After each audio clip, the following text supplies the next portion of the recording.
Il l'a violée de 23h à 3h du matin. Elle a imploré à l'aide. Personne n'est venu. Son fils faisait le guet pour lui prévenir si quelqu'un venait. Et ils sont partis abandonner le corps. Il est revenu à 6h du matin pour s'assurer qu'elle était bien morte. Mais elle n'était pas encore morte. Et comme ça ne suffisait pas, il a continué. Donc, il a reviolé. Je suis désolée, je ne code pas les mots. Il n'y a pas de mots à coder ici, ok? Il a reviolé.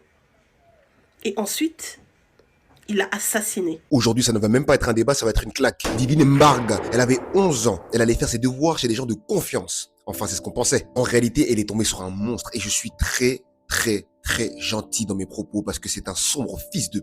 Pendant des heures, il a demandé à son fils de 10 ans de faire le guet.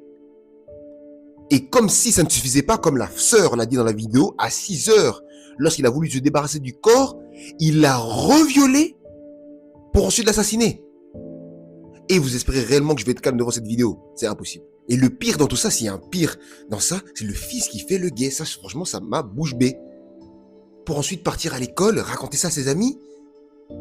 J'ai pas les mots. Et je vais encore mettre les deux pieds dans le plat parce qu'à partir d'un moment donné, on est où là? Il va falloir qu'on m'explique. Parce qu'à un moment donné, il faut arrêter de contourner les sujets. Alors déjà, oui, la justice doit être ultra sévère. Il n'y a même pas de débat, il n'y a pas de nuance, il n'y a pas d'excuse. Il y a une autre réalité qu'on n'aime pas dire. Protéger son enfant, ce n'est pas une option. Avec tout le respect que j'ai pour les parents, je suis désolé, on ne confie pas son enfant comme on prête un chargeur. La confiance aujourd'hui, elle doit être surveillée, testée et vérifiée. Attention, mon but de la vidéo, ce n'est pas d'aller frapper des parents qui sont déjà par terre. Perdre un enfant, c'est le pire des cauchemars. Mais dans un monde comme celui-ci, la vigilance doit être au niveau danger max. Parce que le danger aujourd'hui, il a parfois le visage de quelqu'un qu'on connaît. Et cette histoire, malheureusement, elle n'est pas juste tragique, c'est un rappel brutal en fait. Si on baisse trop notre garde, le prix peut être irréversible. On l'a vu ici avec Divine, perd son âme. Ça aurait pu arriver à ma nièce, à ma petite sœur, je suis choqué.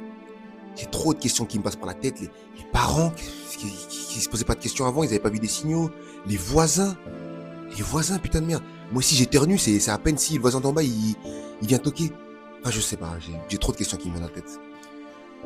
Venez me donner votre avis dans les commentaires. La paix sur vous, c'était l'Ouest.